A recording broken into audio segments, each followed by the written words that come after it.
Los Angeles is a city of dreams, they say, but for every dream fulfilled, there is a nightmare lurking just below the surface, waiting to drag you under. My name is Nick, and I came to this city to leave my own demons behind, to start fresh. But what I found here was something far darker, something I never could have imagined.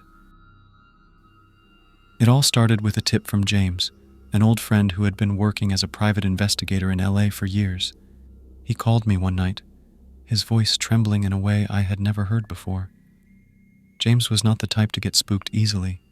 He had seen it all in this city, but whatever he had found this time, it was different. "Nick, you need to come see this," he told me, his voice hushed and urgent. "There are tunnels under the city, old subway stations abandoned for decades, but they are not empty. Something is going on down there, something. I cannot even describe it. You have to see it for yourself." I was skeptical, of course.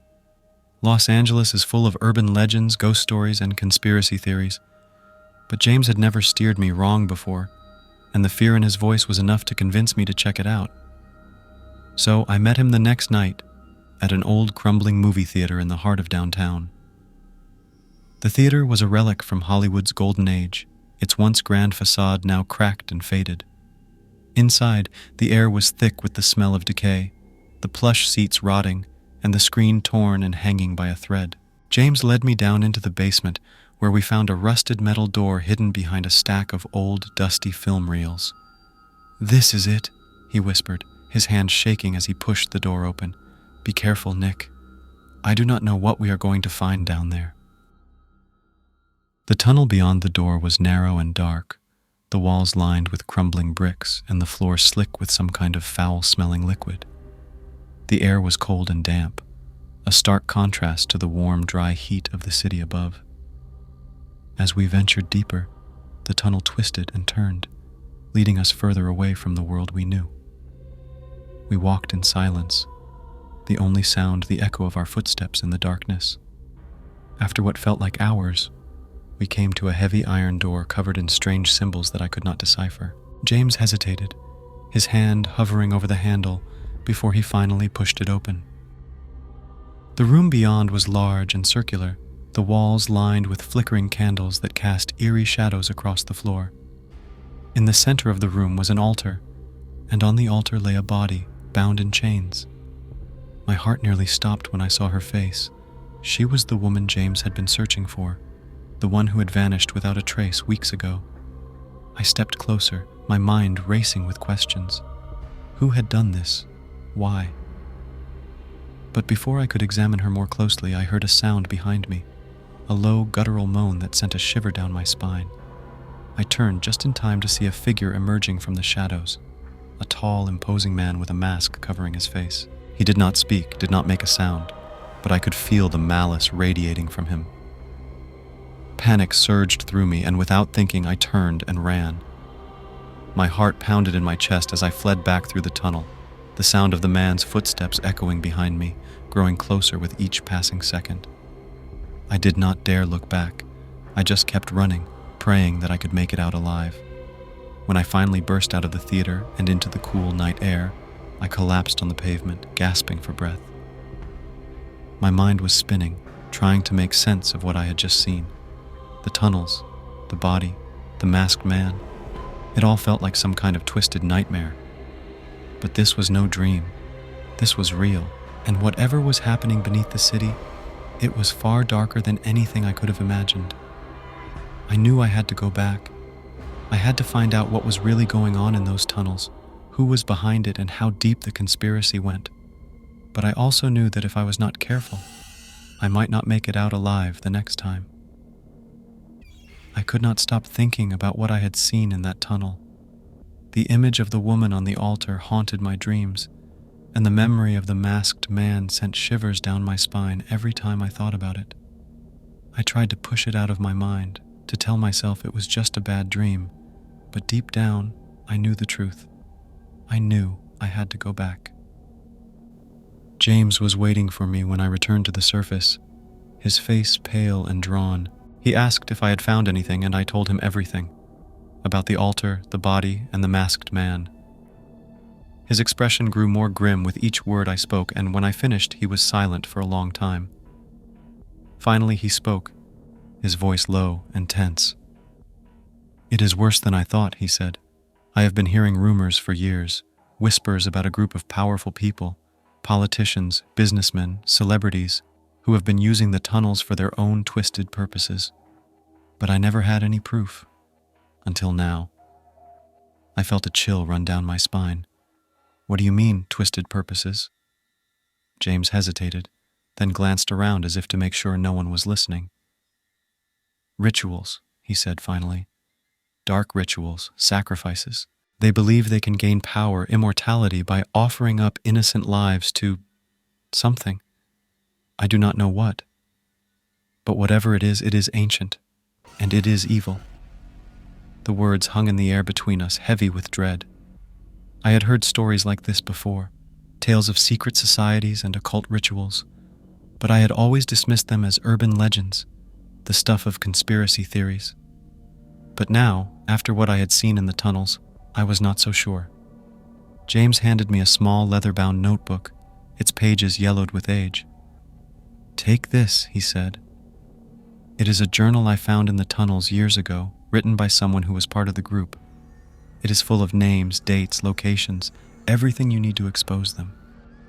I took the journal, feeling its weight in my hands. This was it, the proof I needed to blow the whole thing wide open. But as I flipped through the pages, my excitement turned to dread. The names listed in the journal were some of the most powerful people in Los Angeles, the kind of people who could make you disappear without a trace if you crossed them. "You cannot do this alone," James warned me. "If you go up against them, they will come after you. They will do whatever it takes to protect their secrets. You need help." He was right, of course, but who could I trust? The police were out of the question. They were likely in on it, or at the very least, easily bought off. The media. They were owned by the same people who were behind this. I was on my own. But I was not about to back down. I had come to Los Angeles to find the truth, and now that I had found it, I could not just walk away. I decided to go deeper, to investigate further, to gather more evidence.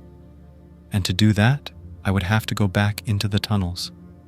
This time, I was better prepared. I armed myself with a camera, a voice recorder, and a flashlight with extra batteries. I also carried a small revolver, just in case. James tried to talk me out of it, but I was determined. I had to know what was really going on down there. The entrance I chose this time was beneath an old hotel that had been abandoned for decades. The air was thick with the smell of mildew, and the walls were slick with moisture. As I made my way through the labyrinth of tunnels, I noticed strange symbols carved into the walls. Symbols that matched those on the iron door I had found before. They seemed to glow faintly in the darkness, pulsing with an eerie, otherworldly light. The deeper I went, the more unsettling the atmosphere became. The tunnels seemed to stretch on forever, twisting and turning in ways that defied logic. I began to hear voices, faint, distant, like whispers carried on the wind. But when I stopped to listen, the voices would fade away, leaving only the oppressive silence. Then I found it, a hidden chamber deep within the tunnels, far beneath the city streets. The air was thick with the smell of blood, and the walls were covered in symbols, drawn in what looked like dried blood. In the center of the chamber was another altar, identical to the one I had seen before. But this time, there was no body, only a pool of blood that had soaked into the stone, leaving dark stains that seemed to pulse with a life of their own. I felt a presence behind me, and I turned slowly, my heart pounding in my chest. The masked man was there, standing in the shadows, watching me. But this time, he was not alone. There were others with him, all wearing masks, all silent and still. I could feel their eyes on me, cold and unblinking, as they slowly began to close in. Panic surged through me and I backed away, my hand reaching for the revolver at my side. But before I could draw it, the room seemed to spin, the symbols on the walls blurring together in a dizzying swirl of red and black. The last thing I remember was the sound of their footsteps echoing in the darkness as I fell to the ground and the world went black. When I woke up, I was no longer in the tunnels. I was lying on a cold, hard floor, the air thick with the smell of incense and something far more sinister. My head throbbed with pain, and it took me a moment to realize where I was, back in the chamber with the altar. But this time I was the one bound in chains, lying on the cold stone slab, staring up at the flickering candlelight above. I tried to move, but the chains held me tight. Panic set in as I realized the gravity of my situation. I was their next sacrifice, their next offering to whatever dark force they worshipped. I struggled against the chains, but it was no use. They were too tight, too strong. I heard footsteps, and I turned my head to see the masked figures approaching. There were more of them now, their faces hidden behind those same eerie masks, their eyes cold and lifeless. One of them stepped forward, the leader, I assumed.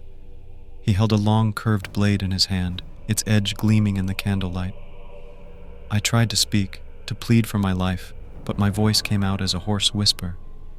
The leader ignored me, his gaze focused on the blade as he raised it high above his head. And then, just as he was about to bring it down, the lights went out. The candles flickered and died, plunging the chamber into total darkness. I heard shouts, the sound of footsteps, and then a deafening crash as the door was flung open. There was a blinding flash of light, and I felt the chains around my wrists and ankles loosen. I was free. I did not waste any time. I scrambled off the altar and ran, my heart pounding in my chest, my mind racing with fear and confusion. As I ran through the tunnels, I could hear the sounds of a struggle behind me, shouts, screams, and the sound of gunfire. But I did not stop to look back. I just kept running, desperate to escape the nightmare I had stumbled into.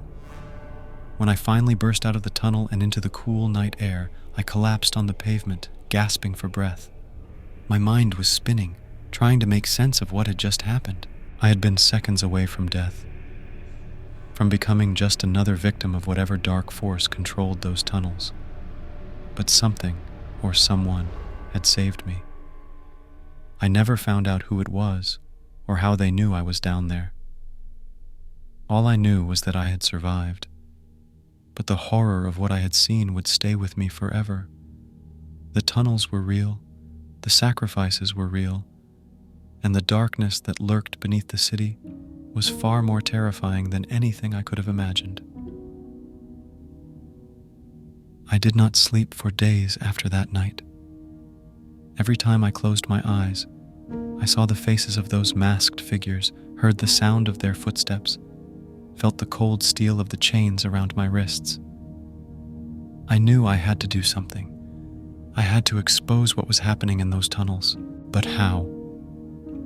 Who would believe me? James was the only one I could trust, and even he was shaken by what I had told him. He urged me to lay low, to let it go, to leave the city before it was too late. But I could not. I could not just walk away, not after what I had seen. So I did the only thing I could think of. I wrote it all down. Every detail, every terrifying moment, I put it all on paper.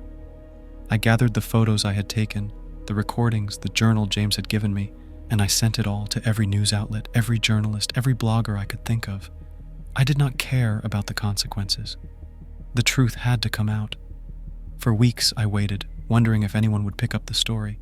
But there was nothing, no news, no reports, not even a whisper of what I had uncovered. It was as if the whole city was in on it, as if the darkness that lurked beneath Los Angeles had swallowed the truth whole. And then, one night, I received a package. It was unmarked, no return address, just a plain brown envelope. Inside was a single photograph, a picture of me taken from a distance as I sat at my desk writing. On the back, in red ink, were the words, "Stop digging, or you will be next." My blood ran cold. They were watching me. They knew what I had done. And they were warning me, if I kept pushing, I would not be so lucky next time.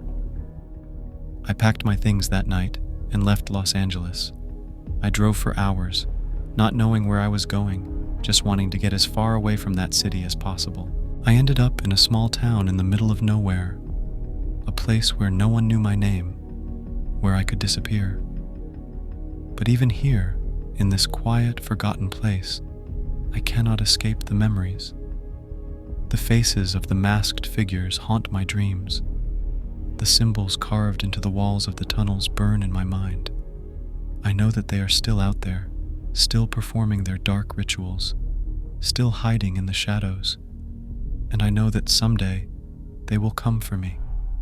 But until then, I will keep writing, keep telling my story, hoping that someone, somewhere, will finally listen, because the truth needs to be known no matter the cost. I have been on the run for months now, moving from town to town, never staying in one place for too long. I have tried to keep my head down, to stay off the radar, but no matter where I go, I cannot shake the feeling that I am being watched. They are out there, waiting, biding their time, and I know it is only a matter of time before they find me. I have stopped sleeping, stopped eating. Every time I close my eyes, I see the tunnels, hear the sound of their footsteps behind me. I am losing my grip on reality, slipping further and further into the darkness that has consumed my life. I have tried to warn people, tried to tell them what is happening, but no one believes me. They think I am crazy, that I have lost my mind. Maybe I have, but I know what I saw, and I know the truth. And that truth is that Los Angeles is not what it seems. Beneath the glitz and glamour, beneath the bright lights and palm trees, there is a darkness that defies imagination. And that darkness is coming for me. I do not know how much time I have left. The nightmares are getting worse, the whispers louder, the shadows darker.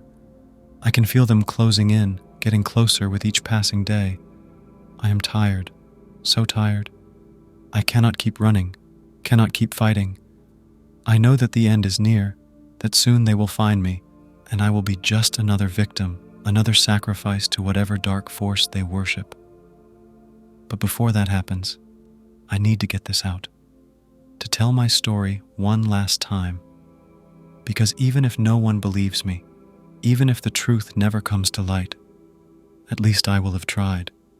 At least I will have done something. So if you are reading this, if you have found this journal, know that I was here, that I tried to warn you. Know that there is a darkness in this world, a darkness that hides beneath the surface, that waits in the shadows, and know that it is coming for you too.